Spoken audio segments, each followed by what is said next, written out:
eu vejo assim o Senhor nos provocando nesses dias. Sabe, o Senhor estava provocando porque o Senhor queria mostrar algo maior para esta viúva. Sabe que nem só de pão viverá o homem, mas de toda palavra que sai da boca de Deus.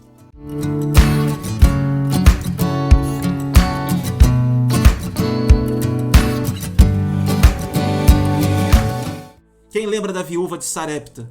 Existia seca do lado de fora, existia fome do lado de fora, existia morte do lado de fora. Ou seja, do lado de fora haviam situações difíceis, mas do lado de dentro havia medo. Medo. Sabe, irmãos, o medo de ficar sem. Por isso que Elias, instruído pelo Senhor, ele não pede somente água, ele pede também um bolo. Quando a gente olha externamente, é um absurdo. Se eu não tenho, eu só tenho só um pouquinho de água, se eu tenho só um pouquinho de farinha, se eu tenho só um pouquinho de azeite, que sentido tem eu dar esta água, esta farinha, este azeite para um estranho? Para alguém que chegou na minha casa?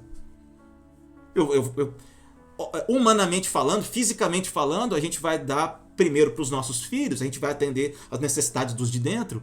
Mas de repente Elias, instruído pelo Senhor, ele chega para essa viúva e ele pede água, e quando ela vai buscar a água, ele também pede um bolo, fala, eu quero comer primeiro.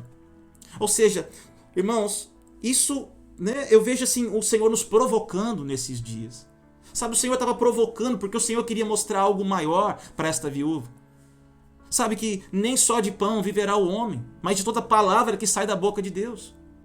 Ou seja, ele estava dizendo, olha, não é esse pouquinho de farinha, não é esse pouquinho de azeite que vai salvar a tua vida, mas é a palavra. E foi isso que aconteceu. Ela serviu o profeta com água, com o seu bolo, ela fez tudo, ela obedeceu, ela creu, e o profeta falou, e a farinha não vai faltar, e o azeite não vai faltar. Irmãos, e de fato, a farinha e o azeite não faltaram. Tanto é que eles comeram durante vários dias. Ou seja, não é o que eu tenho na mão que é onde eu posso me segurar. Eu tenho que me segurar na palavra de Deus. Na palavra de Deus, na profecia de Deus. Irmãos, o que tem me sustentado aqui, o que tem sustentado a minha casa na Europa é a palavra de Deus. Não são os fatores externos.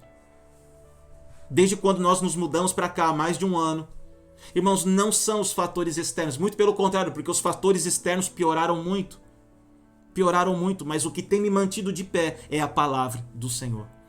Por a viúva ter obedecido e confiado na palavra, a farinha não acabou, o azeite não faltou. E eu não estou falando só de provisão financeira, porque a gente tem entendido que farinha representa a palavra, o azeite representa a unção. Existia uma provisão que queria acessar a casa da viúva, mesmo em tempos de caos. Irmãos, existe uma provisão que quer alcançar sua casa, mesmo nesses dias de caos. E somente nós, irmãos, podemos ser aqueles que vão impedir a provisão do Senhor sobre nós, com os nossos medos. Amém, irmãos? É tempo do Senhor curar os nossos medos. O Senhor quer curar os nossos medos. A minha esperança, como eu tenho falado, a minha esperança está no Senhor, não está numa vacina. Sabe, parece que hoje há um antes da vacina e um depois da vacina. Né? Sabe, eu não posso colocar a vacina nesse lugar, irmãos. Eu preciso continuar dependendo de Deus. Quem determina se eu vou viver ou morrer não é a vacina. Sabe, irmãos, os meus dias estão escritos, os seus dias estão escritos. O que nós precisamos é estar preparados em todo o tempo. Sabe, nós que estamos em Cristo não precisamos ter medo. A vida eterna ela já começou. Nós que conhecemos a Jesus Cristo, irmãos, nossa vida eterna já começou. Aleluia. Por isso que a gente precisa estar onde o Senhor está. O Senhor está nos puxando para perto dele. Sabe, eu sempre lembro daquele cântico que fala, né, que puxa-me para mais perto, puxa-me. Eu preciso estar onde o Senhor está, irmãos. Sabe, com os seus pensamentos. Eu tenho falado, quais são os seus pensamentos nesses dias? Porque os pensamentos só do Rodrigo almático é terrível. Eu quero ver o que o Senhor está pensando. Eu quero pensar nas coisas do alto.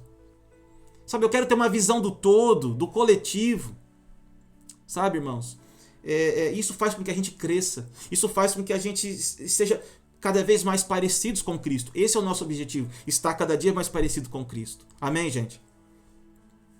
Entenda uma coisa, irmão. Jó, ele só teve a sua situação restaurada a partir do momento que ele tirou os olhos de si mesmo e começou a interceder pelos seus amigos acusadores. Sabe, esse é um tempo da gente tirar um pouco o foco da gente, tirar a gente do centro. Sabe, irmãos, o tempo de pressão, o tempo de angústia, o tempo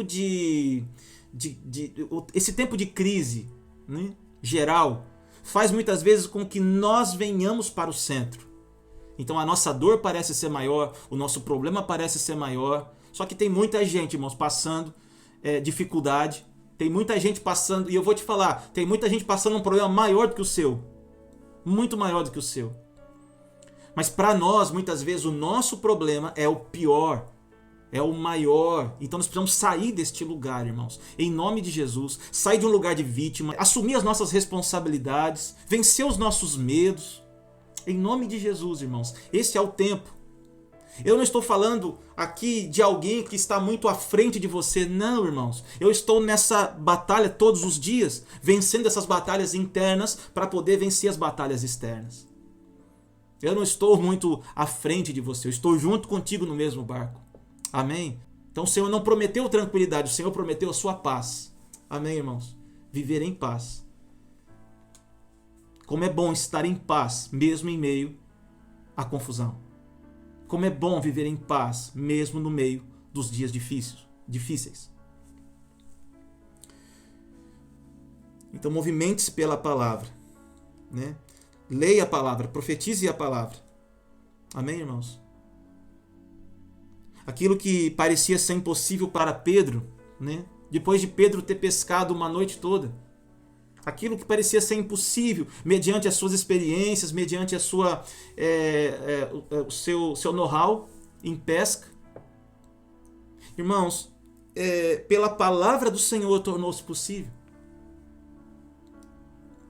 Você entende? O problema não está do lado de fora. Está em ouvir, em querer ouvir e obedecer.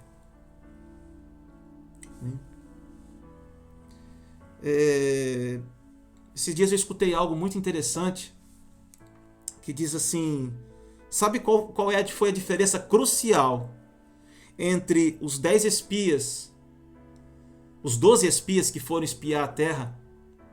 A diferença crucial foi que os 10 espias, eles creram no que viram, mas Josué e Caleb creu no que ouviu.